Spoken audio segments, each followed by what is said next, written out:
हे what's up guys, welcome back once again. So दोस्तों, आज की कहानी जो एक्सप्लेन करने जा रहे हैं उसका नाम है फादर एंड सन। कहानी की शुरुआत रे नाम के आदमी से होती है जो अपने घोड़े के साथ खेल रहा है, लेकिन थोड़ी देर बाद जब उसकी आंख खुलती है तो वो और उसकी वाइफ दोनों ही हक्के बक्के रह जाते हैं, क्योंकि कयामत आ चुकी थी, या फिर ये कहें कि कलयुग आ गया था। दुनिया में सब कुछ खत्म हो रहा था और अब मौत इनकी तरफ बढ़ रही है, जिन्हें अपने घर की खिड़की से देख सीन शिफ्ट होता है आज की दुनिया में। यहाँ हम रे को देखते हैं, लेकिन उसके साथ उसका बेटा स्मिथ भी है, लेकिन उसकी वाइफ अब इस दुनिया में नहीं रही। इन दोनों की हालत देखकर आप अंदाजा लगा सकते हैं कि ये किस कदर खुद का गुजारा करते हैं इस दुनिया में, जहाँ पर ना रहने को घर है, ना ही उजाले के लिए सूरज है तो बस आसमान में धुआं और चारों तरफ सन्नाटा। लेकिन रे अपने बेटे को हर मोड़ पर संभाल रहा है, उसे इस दुनिया में जीना सिखा रहा है ताकि वो किसी भी परेशानी से लड़ सके। ये लोग इस जगह पर पिछले 6 महीने से रह रहे हैं, लेकिन अब इन्हें यहाँ से जाना होगा, क्योंकि अब इनके बस की बात नहीं है यहाँ की सर्दी को झेल पाना, और साथ में इनके पास अब खाने को भी कुछ नहीं है। इसलिए अब दोनों साउथ की तरफ अपना कदम बढ़ा रहे थे, इसी उम्मीद में कि शायद उन्हें वहां कोई मिल जाए। लेकिन उससे पहले इन्हें वहां तक पहुंचने के लिए बीच रास्ते में मिलने वाले आदमखोर लोगों से लड़ना होगा, जो खाना ना मिलने की वजह से अब एक दूसरे को खा रहे हैं। इन्हीं सब बातों का ख्याल रखते हुए ये अपने सामानों के साथ आगे बढ़ना शुरू करते हैं। बीच रास्ते में इन्हें जो कुछ भी मिलता है खाने के लिए वो सब कुछ खा लेते हैं, चाहे वो कीड़ा मकोड़ा ही क्यों ना हो। अब कुछ देर बाद ये एक जगह पहुंचते हैं जो जंगल से थोड़ी दूर पर थी। वहां पर इन्हें बहुत सारा कैश मिलता है, जिनका इस समय पर कोई भी काम नहीं है, और साथ में मिलते हैं कई सारे लोगों के कंकाल, जिन्हें शायद उन आदमखोर लोगों ने खा लिया होगा। अब धीरे धीरे इस दुनिया में ऑक्सीजन भी खत्म होती जा रही है, क्योंकि पेड़ अब बचे ही नहीं है, जो बचे हैं वो अब सूखते जा रहे हैं, क्योंकि पिछले बहुत समय से यहाँ पर ना तो बारिश हुई है और ना ही सूरज निकला है। कुछ देर बाद रात हो जाती है और ये वहीं पर अपना शेल्टर बना लेते हैं, और फिर रे अपने बेटे को पिछली वाली दुनिया की कहानियां सुनाता है जो उसने कभी नहीं देखी। उसे यकीन ही नहीं होता कि सूरज और चांद जैसी भी कोई चीज होती है। अगले दिन वो ऐसे भटकते भटकते एक फार्म पर पहुंचते हैं, जहां पर उन्हें कुछ नहीं मिलता सिवाय लटकी हुई 3 लाशों की, जो शायद यहीं पर रहा करते थे। जिसे देखकर रे कहता है कि उसकी बंदूक में अब सिर्फ 2 ही गोलियां हैं। तो वो स्मिथ को बताता है कि अगर कभी भी ऐसा लगे कि कुछ नहीं हो सकता तो खुद को मार लेना, इससे तुम्हारा दर्द कम होगा। और ऐसे वो इसलिए कह रहा था क्योंकि धीरे धीरे सर्वाइव कर पाना मुश्किल होता जाएगा। यहाँ कहानी पास में जाती है, जहाँ हम देखते हैं कि रे और उसकी वाइफ के पास खाने के लिए काफी कुछ था और वो समय से लड़ रहे थे। लेकिन कुछ दिनों बाद स्मिथ पैदा होता है, जिसके बाद खाना तेजी से खत्म होने लगता है, और एक दिन ऐसा आता है जब रे की वाइफ भूख से ही मारी गई थी। तभी रे की आंख खुल जाती है, क्योंकि वहां पे आ गई थी आदमखोर गैंग, जिसे बच के वो दोनों जंगल की ओर भागने लगते हैं। लेकिन तभी एक आदमखोर उन्हें देख लेता है, लेकिन वो कुछ बोल नहीं पाता, क्योंकि उसके ऊपर रे ने बंदूक तान दी थी। उसकी गंदी नजर स्मिथ के ऊपर थी, इसलिए वो जाकर उसे लिपट जाता है, पर तभी रे उसे शूट कर देता है, जिससे वो मारा जाता है। लेकिन गोली की आवाज उसके साथी भी सुन लेते हैं और सभी अलर्ट हो जाते हैं। देन वो अपने बेटे को लेकर वहां से भागना शुरू करता है। यहाँ उसके लिए उससे ज्यादा इंपॉर्टेंट कुछ भी नहीं था, यहाँ तक कि वो खुद भी नहीं। वो दोनों भागते हुए जाकर जंगल में छुप जाते हैं, क्योंकि अब इनके पीछे पूरी गैंग थी। लेकिन रे को इन सब चीजों की आदत है, इसलिए उसे पता है कि इनसे कैसे हैंडल करना है। पर स्मिथ सदमे में है, क्योंकि उससे ऐसा कुछ पहली बार देखा है। तो वो अपने बेटे को समझाता है शांत रहने के लिए, और फिर अपने साथ सामान लेने के लिए जाता है, जहाँ पे हम उसी आदमी की अतड़ियां देखते हैं जिसे रे ने मारा था। यानी कि उन आदमखोर लोगों ने अपने आदमी को भी खा लिया। वेल, खाना वेस्ट नहीं करना चाहिए, तो उन्होंने इसे भी नहीं छोड़ा। अब पास में हम रे की मॉम को देखते हैं, जो रे से कहती है कि अब वो और स्मिथ दोनों खुदकुशी करने वाले हैं, क्योंकि उसे ये अच्छे से पता है कि अगर उन आदमखोरों को वो दोनों मिल गए तो वो हर रोज उन्हें बहुत तकलीफ देंगे। पर रे उसे समझाता है कि खुदकुशी सही चीज नहीं है, तुम्हारा ख्याल रखूंगा मैं, बस तुम हिम्मत रखो। अब उसके बाद क्या होता है ये हमें बताया नहीं जाता, लेकिन क्या पता हमें इस बात का जवाब मिल जाए कि आखिर मॉम कैसे मारी गई। क्या उन्हें रे ने मार दिया या फिर आदमखोरों ने खा लिया। इसके बाद हम स्मिथ को देखते हैं, जो अभी भी उस आदमी के बारे में सोचे जा रहा था जिसे कि उसके डैड ने मारा था। लेकिन वो उसे बताते हैं कि वो गलत इंसान था और गलत लोगों को मार देना चाहिए। यहाँ से वो और आगे बढ़ते हैं, जहाँ उन्हें एक जगह पर एक कोल्ड ड्रिंक कैन मिलता है, जिसे रे ने अपने बेटे को दे देता है। उसका ये पहला एक्सपीरियंस होगा कोल्ड ड्रिंक पीने का, लेकिन वो ये अकेले नहीं पीना चाहता, इसलिए वो अपने डैड के साथ इसे शेयर करता है। तो यहाँ हम एक बाप और बेटे के बीच में कुछ अच्छे पल देखते हैं, जिसे देखकर समझ आता है कि रे ने अपने बेटे की अच्छी परवरिश की है। अब एक जगह रुक कर ये ट्रक में आराम करने लगते हैं, तब स्मिथ अपनी मॉम को बहुत मिस करता है। यहाँ एक बार फिर से हम पास में जाते हैं, जहाँ पर हम देखते हैं कि स्मिथ के सो जाने के बाद मॉम चुपचाप घर से बाहर जा रही थी, क्योंकि उन्हें ऐसी लाइफ नहीं जीनी थी। इससे बेहतर है कि वो मर जाए। पर रे उसे रोकता है, लेकिन वो नहीं रुकती और अपने सारे गर्म कपड़े उतार कर वो बाहर चली जाती है, जिससे कि उनकी ठंड की वजह से मौत हो जाती है।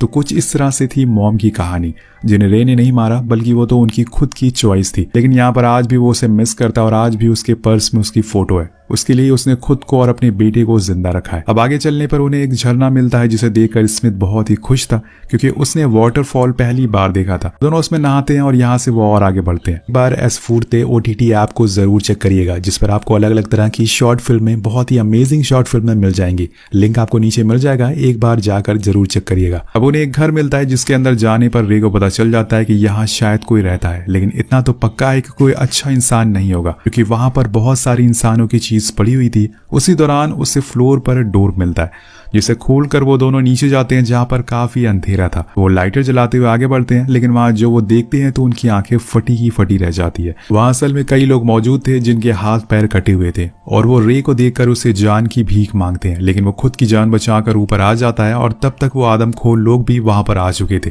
जिनका ये घर था, जिस वजह से रे स्मिथ को लेकर बाथरूम में छुप जाता है और उसके ऊपर बंदूक तान देता है, क्योंकि अब उसे पता चल चुका था कि वो दोनों भी मारे जाएंगे। लेकिन तभी एक आदमी फ्लोर वाले डोर से बाहर आने लगता है, जिसे वो लोग हैंडल करने लगते हैं, और इसी का फायदा उठाकर रे वहां से भाग जाता है। यहाँ उसे मिल जाता है एक ऐसा घर जिसे देखकर वो बहुत ही खुश था। असल में यहाँ उसने बचपन बिताया था और उसने यहाँ अपनी क्रिसमस की छुट्टियां बिताई थी। लेकिन ये सब बातें स्मिथ को समझ नहीं आती, क्योंकि क्रिसमस क्या होता है उसे पता ही नहीं है। वो वहीं आराम करता और स्मिथ बाहर बैठा ड्राइंग कर रहा होता है। तभी उसे साइड वाले घर में एक बच्चा दिखता है, जिसके पीछे वो जाने लगता है। लेकिन उसकी आवाज सुनकर रे आ जाता है और उसे अपने साथ ले जाता है, क्योंकि उसे लग रहा था कि ये बस उसका एक वहम है। लेकिन वह स्मिथ को लग रहा है कि उसे सच में वहां किसी को देखा है। लेकिन रे उसे जाने नहीं देता, क्योंकि हो सकता है कि ये कोई चाल हो, इसलिए दोनों आगे बढ़ जाते हैं। अब यहाँ हम आज की दुनिया का दृश्य देखते हैं, जहाँ पर बड़ी बड़ी इमारतें ढह चुकी हैं, ब्रिज कोलैप्स हो चुके हैं, महंगी महंगी गाड़ियां ऐसे ही पड़ी हुई हैं। लेकिन इन सब चीजों का आज कोई मायने नहीं है, और तभी इन्हें वहां पर रुकना पड़ता है, क्योंकि बारिश शुरू हो गई थी। लेकिन अब रे की हिम्मत जवाब दे चुकी है, वो पूरी तरह से थक चुका है।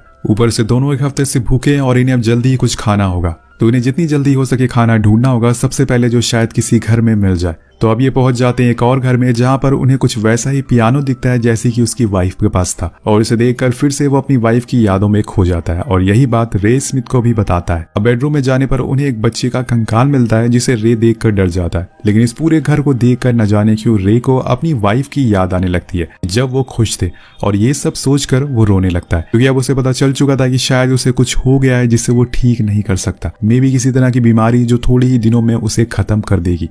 लेकिन जाने से पहले वो अपने बेटे को खुद की तरह स्ट्रांग बनाना चाहता है। पहले उस घर में उसे ना तो कुछ मिलता है, इसलिए वो लोग बाहर आ जाते हैं। लेकिन वहां रे के पैरों के नीचे एक बंकर दिखाई देता है, जिसे लॉक खोलकर जब वो अंदर जाते हैं तो दोनों के होश उड़ जाते हैं। उनके लिए ये जन्नत से कम नहीं था। असल में जिस फैमिली का ये घर था, उसने अपने लिए यहाँ खाना इकट्ठा किया होगा, लेकिन इस्तेमाल कर नहीं पाया, ये ऐसे यहाँ पर पड़ा हुआ है।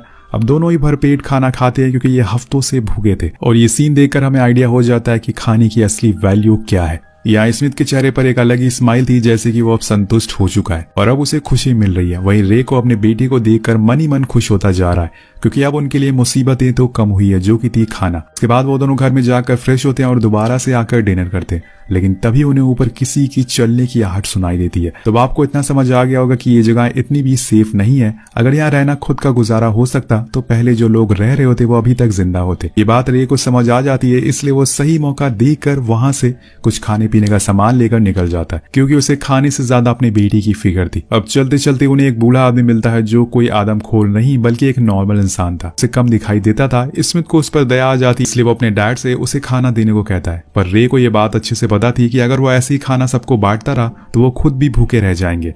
लेकिन बेटे के जिद के आगे वो हार मान जाता और उसे एक फूड कैन दे देता है। लेकिन अभी भी स्मिथ का मन नहीं माना था, वो उसे अपने साथ ले जाने को बोलता है। तो रे उसे अपने साथ चलने को बोलता है, जिसके बाद वो लोग साथ में आगे बढ़ते हैं।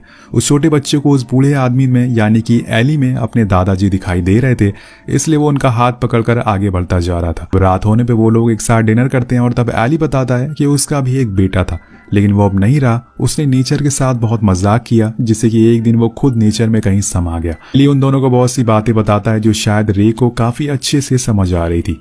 अब सुबह होने पे वो अपने रास्ते निकल जाता है, क्योंकि उसे अब आगे अकेले ही जाना था, और फिर ये लोग अपने रास्ते निकल जाते। थोड़ी दूर जाने पर इन्हें कई घर मिलते हैं, जहां पर ये अपनी रात गुजारते हैं। लेकिन तभी रे देखता है कि वो आदमखोर के इलाके में आ चुके हैं, इसलिए वो फौरन एक जगह जाकर छुप जाते हैं। यहाँ एक माँ बेटी खुद की जान बचाने के लिए भाग रहे थे और उनके पीछे वो पूरा गैंग पड़ी थी, पर वो खुद को नहीं बचा पाते और रे के सामने ही मारे जाते हैं। लेकिन अगर रे उन्हें बचाने जाता तो खुद भी मारा जाता, इसलिए चुप रहना ही बेहतर है। वो वहां से जाने लगते हैं, लेकिन तभी एक और मुसीबत आ जाती है। एक बहुत ही तेज भूकंप आना शुरू हो जाता है और वो इतना तेज था कि बड़े बड़े पेड़ नीचे गिरना शुरू हो जाते हैं।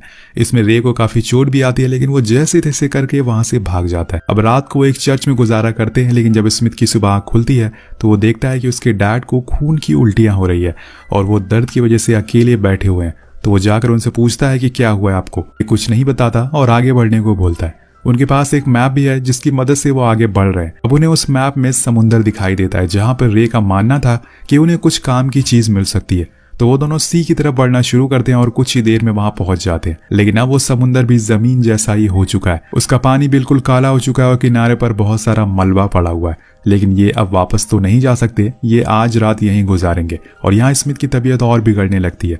उसे काफी तेज बुखार था और तभी हो जाती है काफी तेज बारिश। अब रे स्मिथ को बचाने के लिए एक शेल्टर बनाता है और उसमें उसे सुला देता है। वो सोते हुए अपने डैड से पूछता है कि अगर मैं मर गया तो आप क्या करोगे। तो वो कहता है कि मैं भी मर जाऊंगा, क्योंकि तुम्हारे बिना मेरी कोई जिंदगी नहीं है, तुम सब कुछ हो मेरे लिए। अब नेक्स्ट डे रे को एक वीरान शिप दिखाई देता है, तो वो रे को सेफ्टी के लिए बंदूक देकर उस शिप के पास चला जाता है कुछ ढूंढने के लिए। लेकिन यहाँ स्मिथ की आंख लग जाती है और इसके बाद हम वहाँ एक आदमी को देखते हैं जो उन लोगों का सारा सामान चुरा कर वहां से ले जा रहा था, लेकिन वो स्मिथ को टच तक नहीं करता।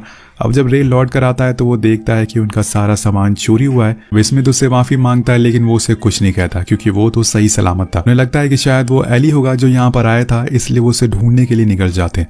लेकिन जब वो आदमी उन्हें मिलता है तो वो एली नहीं बल्कि कोई और था जो बहुत ही ज्यादा भूखा था, इसलिए उसने उन लोगों का सामान चुरा लिया। रे उस पर बंदूक तान देता और वो भी चाकू निकाल लेता है, पर बंदूक के आगे चाकू की कोई वैल्यू नहीं है, इसलिए वो हाथ नीचे कर लेता है। देन स्मिथ उसे अपना सारा कपड़ा उतार कर बकेट में डालने को कहता है। उसे वैसे ही बिना कपड़ों के छोड़कर वो आगे चलने लगता है, पर यह बात स्मिथ को अच्छी नहीं लगती क्योंकि वो आदमी ठंड में अब मारा जाएगा। पर उसके डैड उसे कहते हैं कि अगर वो हमारी जगह पर होता तो वो भी यही करता है, इसलिए जिंदा रहने के लिए ये करना होगा, इसलिए चुपचाप आगे चलो और थोड़ा अपने दिल को कठोर बनाओ। और उस छोटे से बच्चे के मुंह पर बस एक ही बात थी कि डैड वो भूखा है, इसलिए थोड़ी देर बाद वो उसे कपड़े और एक फूड कैन वहीं रख देता है ताकि वो अगर वहां से गुजरे तो ले ले। अब ये और आगे बढ़ते हैं किसी शेल्टर या फिर किसी इंसान की तलाश में जो शायद इनकी मदद कर दे।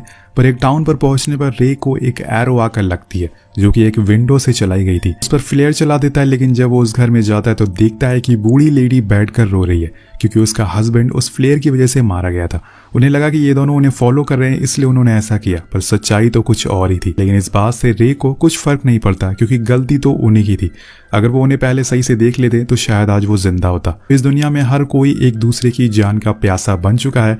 वेल अब वो फिर से आगे बढ़ते हैं क्योंकि यहाँ रुकने का कोई भी फायदा नहीं है। या ना तो खाना और ना ही ढंग के लोग जो इनकी मदद कर सके। लेकिन पहले रे को अपने पैर से वो एरो निकालना होगा, लेकिन अब उसके अंदर इतनी हिम्मत नहीं है कि वो आगे बढ़ सके। वो वहीं गिर जाता है और अब स्मिथ को भी कुछ समझ नहीं आता कि उसके डैड को क्या हुआ है, वो कहाँ जाए। तो वो उसे सहारा देते हुए किनारे तक लाता है और वहीं लेटा देता है। यहाँ रे को अपनी वाइफ के विजन आते हैं और जब उसकी आंख खुलती है तो वो बस इस मोड़ पर था कि कभी भी वो इस दुनिया को छोड़कर जा सकता है। इसलिए वो स्मिथ को सारी चीजें एक बार फिर से रिवाइंड करवाता है जो उसने उसे सिखाई थी। लेकिन स्मिथ कहता है कि वो ऐसे अकेले कहाँ जाएगा, उन्होंने वादा किया था कि वो उसके साथ हमेशा रहेंगे, लेकिन ऐसा पॉसिबल नहीं है। ऐसे ही एक बाप बेटे के बीच में बातें होती रहती है और रात हो जाती है जिसमें दोनों सो जाते हैं, पर सुबह बस स्मिथ की आंख खुलती है और रे इस दुनिया से जा चुका था। यहाँ स्मिथ को यकीन नहीं होता कि उसके डैड मर भी सकते हैं, तो वो उनके पास वो रात भी गुजार देता है और इसी उम्मीद में कि शायद उसके डैड फिर से एक बार जाग जाए। लेकिन दोस्तों, मरे हुए लोग कभी वापस नहीं आते। अब यहाँ उसे अपने डैड की बात याद आती है कि जब कोई रास्ता ना बचे तो क्या करना है। वो बंदूक लेकर किनारे पर जाकर खुद को मारने लगता है, लेकिन तभी उसे एक आदमी अपनी तरफ आते हुए दिखाई देता है। स्मिथ उस पर बंदूक तान देता है तो वो आदमी नीचे बैठ जाता है। उसकी नजर रे की लाश पर पड़ती है जिससे वो समझ जाता है कि ये उसका बेटा है, इसलिए उसे अपने साथ चलने को कहता है। लेकिन स्मिथ को लगता है कि ये अच्छा आदमी नहीं है,